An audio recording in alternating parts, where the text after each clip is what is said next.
PSSI dekati pemain keturunan Grade A di Eropa untuk naturalisasi timnas Indonesia, ini ciri-cirinya.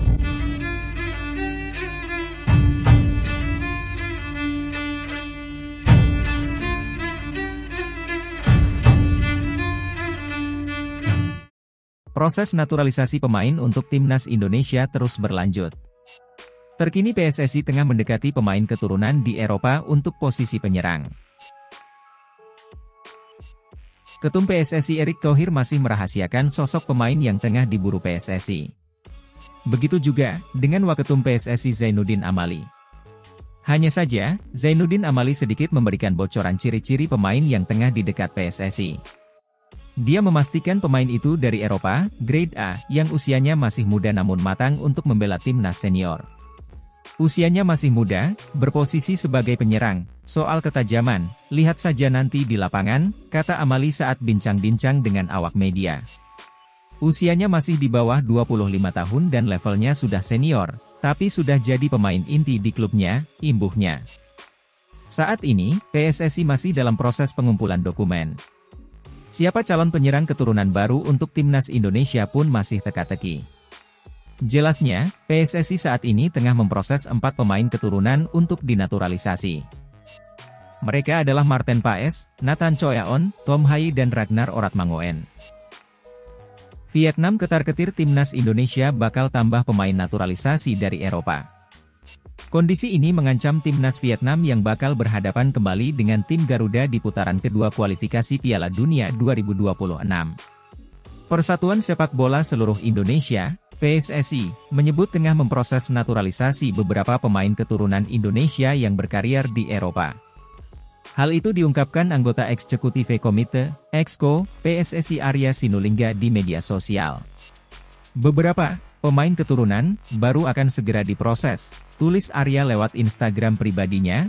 Arya M. Sinulinga kala membalas komentar warganet, Selasa, 1 Agustus 2023. Kondisi ini bikin publik Vietnam was-was. Mereka khawatir timnas Indonesia akan bertambah kuat dengan tambahan pemain naturalisasi tersebut. Ketakutan itu cukup wajar, sebab di Piala Asia kemarin Vietnam kalah dari timnas Indonesia. Kini kedua tim akan bentrok kembali di bulan Maret, pada ajang kualifikasi Piala Dunia 2026. Timnas Indonesia akan menghadapi Vietnam di turnamen besar berikutnya, kualifikasi Piala Dunia, tulis media Vietnam, Soha, Rabu, 2 Agustus 2023. Dengan langkah memperbanyak pemain naturalisasi di pihak Indonesia, tentunya tim Vietnam asuhan pelatih Philippe Troussier juga perlu mempersiapkan diri dengan baik jika ingin meraih hasil positif, sambung artikel media tersebut. Kontrak Shin Tae-yong tak kunjung diperpanjang, Teku siap gantikan asuh timnas Indonesia. Pelatih timnas Indonesia, Shin Tae-yong, berada di situasi yang pelik.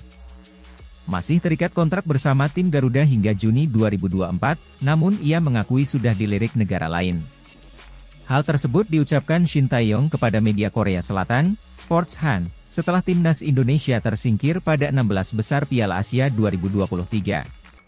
Sontak saja pernyataan ST membuat heboh seantero Indonesia. Ketum PSSI, Erick Thohir, juga langsung berkomentar terkait hal tersebut. Erick tidak bisa memaksakan kehendak Shin Tae-yong jika ingin hengkang dan tidak memaksakan untuk bertahan. Berbagai komentar pun muncul, mulai dari pengamat sepak bola hingga supporter. Bahkan sudah ada petisi di change.org agar Shin Tae-yong langsung diperpanjang kontraknya oleh PSSI. Komentarnya pun beragam, ada yang pro dengan ucapan Erick Thohir, tetapi ada juga yang kontra. Selain itu, ada cukup banyak komentar miring mengenai pernyataan Shin Tae-yong tersebut kepada media Korea Selatan. Terbaru, pelatih Bali United, Stefano Cugura, angkat bicara mengenai polemik kontrak ST. Secara tidak langsung, pelatih yang karib disapa Teku itu pasang badan dengan ucapan Shin Tae-yong. Yang saya tahu, sampai saat ini pelatih timnas masih ada kontrak. Kita semua harus lihat apakah dia benar mundur atau tidak, bebernya. Waktu dia tidak mundur, kita semua pasti tetap dukung timnas Indonesia untuk bisa berprestasi, tambahnya. Banyak isu yang beredar jika Teku cocok untuk melatih timnas Indonesia. Pelatih berpaspor Brasil itu mampu 3 kali beruntun membawa Persija Jakarta dan Bali United meraih gelar juara.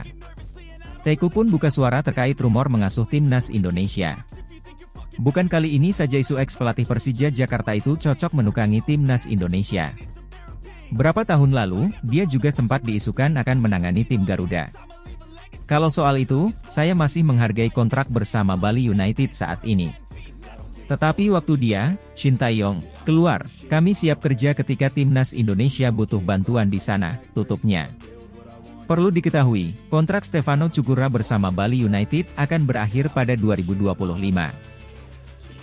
Rizky Ridho dapat libur lebih dari Thomas Doll usai perkuat timnas Indonesia di Piala Asia 2023. Rizky Ridho dapat jatah libur lebih dari pelatih Persija Jakarta, Thomas Doll, usai memperkuat timnas Indonesia di Piala Asia 2023. Dengan begitu, Rizky Ridho bisa menemui keluarganya. Rizky Ridho meninggalkan Persija Jakarta untuk mengikuti pemusatan latihan, TC, bersama timnas Indonesia di Turki. Ia juga membantu skuad Garuda menciptakan sejarah di Piala Asia karena untuk pertama kalinya lolos ke babak 16 besar. Kendati demikian, timnas Indonesia tak bisa melaju ke babak perempat final Piala Asia 2023. Pasukan Garuda harus tersingkir di babak 16 besar setelah menelan kekalahan 0-4 dari Australia. Usai memperkuat timnas Indonesia, Rizky Ridho pun kembali bergabung dengan Persija Jakarta. Pemain berusia 22 tahun itu telah berlatih bersama Macan Kemayoran, julukan Persija Jakarta, di Nirwana Park, Bojongsari, pada Jumat, 2 Februari 2024. Thomas Doll mengatakan Rizky Ridho mendapat jatah libur lebih banyak dibandingkan Doni Tripamungkas. Ia menjelaskan Rizky Ridho diizinkan bertemu dengan keluarganya setelah mendapat tambahan libur 1 hari. Setelah selesai dengan tugasnya di timnas, Ridho, Rizky, dan Doni Tripamungkas langsung ikut bergabung dengan yang lain di sini. Tapi, saya memberikan 1 hari libur lebih untuk Ridho karena dia sudah lama tidak bertemu dengan keluarganya di Surabaya, kata Thomas Doll, dikutip dari laman resmi Persija Jakarta. Hari ini, Ridho akan tiba di Nirwana Park untuk melakukan latihan pertamanya bersama Persija pada 2024, sambungnya. Sama seperti Rizky Ridho, Doni Tripamungkas menjadi pemain Persija Jakarta yang dipanggil ke timnas Indonesia U20. Tetapi, Doni Tripamungkas sudah langsung berlatih bersama Persija Jakarta setelah memperkuat timnas Indonesia U20. Meski belum berlatih penuh, Thomas Doll menjelaskan pemain berusia 19 tahun itu akan berlatih seperti biasanya. Doni kemarin tidak mengikuti latihan secara full karena baru saja menjalani latihan bersama timnas U20, tapi setelah itu, akan kembali normal, jelas Thomas Doll. Persija Jakarta sedang mematangkan persiapan untuk kembali tampil dalam laga lanjutan Liga 1 2023 hingga 2024. Sebab, Macan Kemayoran bakal bertandang ke Stadion Segiri Samarinda, Selasa 6 Februari 2024 untuk menghadapi Borneo FC.